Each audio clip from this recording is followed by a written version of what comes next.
Newly announced U.S. Senate candidate Elizabeth Warren is off to a strong start in her campaign to unseat Republican Scott Brown in Massachusetts. A new poll finds voters now put Warren ahead of Brown 46 to 44% in a survey done this weekend, just days after she entered the race. It represents a dramatic shift from 3 months ago when Warren ran 15 points behind Brown in the same poll. Joining me now, MSNBC political analyst Howard Fineman, senior political editor of The Huffington Post. Thanks for joining me tonight, Howard. Hey, Lawrence. Howard, this is big news, I think, out of my home state of Massachusetts. An incumbent is not supposed to poll like that. It's within a statistical tie. And because we're matching the same survey of 3 months ago, you're seeing movement in that same polling methodology very, very much in Elizabeth Warren's favor. This is a very fast start for her.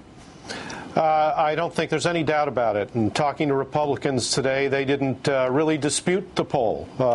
They said, you know, she's had a lot of attention, a lot of publicity, and I think Democrats are very, very pleased with the launch, with the fact that she did a listening tour first, that she made her announcement in a good way, that she worked very hard going to tea stops early in the morning and working her way through the day with media appearances and so on. She's more of a natural at it than I think people thought she might have been. You know, when we saw Ted Kennedy's seat go to a Republican, go to Scott Brown, many of us thought this was a very bad omen for the Democrats in what would be the midterm election coming up. It turned out to be exactly that. It turned out to be the message that said it's going to go very badly for the Democrats.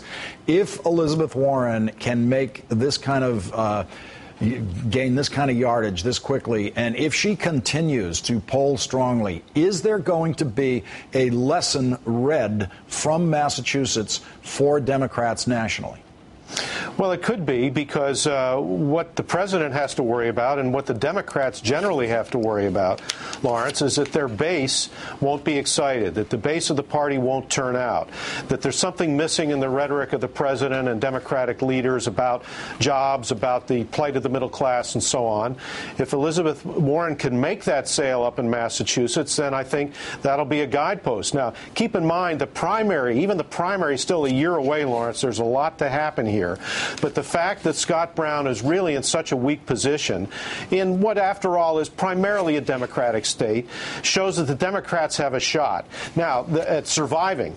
Now, look, the Democrats heading into the Senate races next year, you know, are facing the very real prospect of losing the Senate. However, the one place where they've got a really, really good shot at a takeaway, at taking away a Republican seat, is in Massachusetts. And these early polls give them hope that they will be able to do that.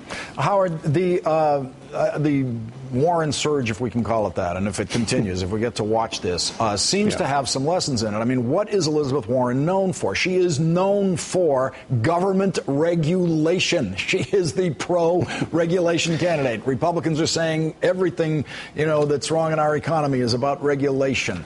It seems to me that if she is going to run strong in that state, which is capable of voting for a Republican, it has shown that it is, then there is a kind of policy lesson for where Democrats should go, which seems to coincide with where President Obama is going in his recent messages about, in effect, not trying to do some sort of compromise business with the House of Representatives, the Republicans, but going straight where he thinks he should go.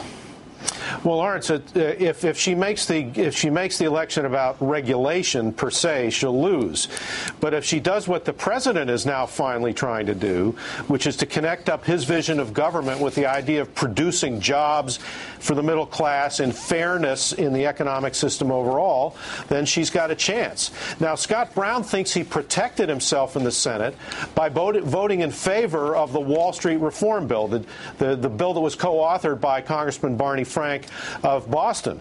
But I don't think that's going to be any real protection for Scott Brown. And Scott Brown is going to be in the odd situation of trying to cite the praise of Barack Obama, who did praise Scott Brown after that vote, in order to try to survive up there. So if Elizabeth Warren can draw on her roots, which, by the way, go back to, sort of middle class, lower middle class childhood in Oklahoma City, a woman who worked her way up the ladder. She wasn't born at Harvard, as she said the other day. She wasn't born a Harvard law professor.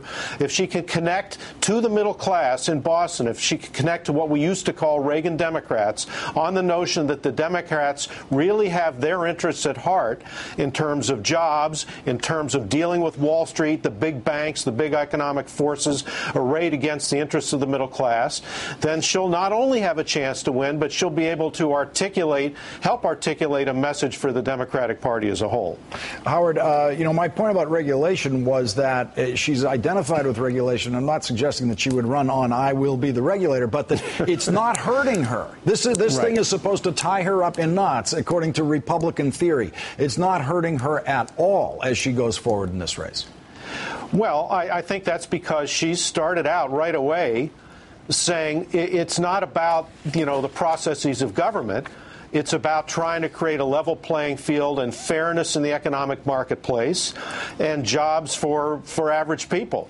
I mean, if she can drive that message, then she's got a chance to win that race and be instructive, as Massachusetts often is, as you well know, Lawrence, for the rest of the Democratic Party. Looks like Democrats have a new star. MSNBC political analyst Howard Fineman, thank you very much for joining us tonight. Thank you, Lawrence.